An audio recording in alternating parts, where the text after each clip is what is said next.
நீங்கள் ஆனந்தமாகவோ துக்கமாகவோ இருப்பதை வேறு ஒருவரால் முடிவு செய்ய முடிகிறது என்றால் அதுதான் இருப்பதிலேயே மோசமான அடிமைத்தனம். நீங்கள் மகிழ்ச்சியாக இருப்பதை யாரும் தடுக்கவும் கெடுக்கவும் நீங்கள் வாய்ப்பு கொடுத்து விடாதீர்கள். பிறகு வாழ்க்கை முழுக்க அவர்கள் உங்களை ஆட்டி வைப்பார்கள். உங்களின் உணர்வுகளும் உண்மைகளும் ஊமையாய் போய்விடும்.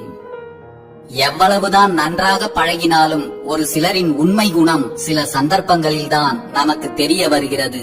இவ்வளவு நாட்கள் அவர்களின் உண்மை குணத்தை மறைத்து வைத்திருந்தது அவர்களின் திறமையா அல்லது அதை அறிந்து கொள்ளாமல் இருந்தது நமது அறியாமையா என்று நம்மையே யோசிக்க வைத்து விடுகிறது.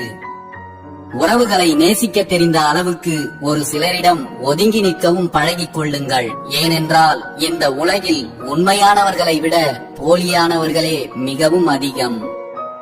யாரையும் நம்பி யாருக்காகவும் யாரையும் பகைத்துக் கொள்ளாதீர்கள். இறுதியில் நம்மை குற்றவாளியாக்கிவிட்டு அவர்கள் ஒன்றாகி விடுவார்கள். நல்ல நட்பு கூட ஒரு வகையில் இறைவனின் அறிமுகமாகத்தான் இருக்கும். அது அவ்வளவு எளிதாக யாருக்கும் அகப்படுவதில்லை என்பதால். இப்போதெல்லாம் நிறைய குடும்பங்களில் சொத்துக்களை பிரிக்கும் போதே சொந்தங்களும் பிரிந்து விடுகின்றன. சொத்துகளுக்காக நல்ல சொந்தங்களை இழந்து விடாதீர்கள். நம் வாழ்நாளில் சொத்துக்கள் 1000 சேர்க்க முடியும். ஆனால் நல்ல சொந்தங்களை சேர்ப்பது அவ்வளவு எளிதானதல்ல.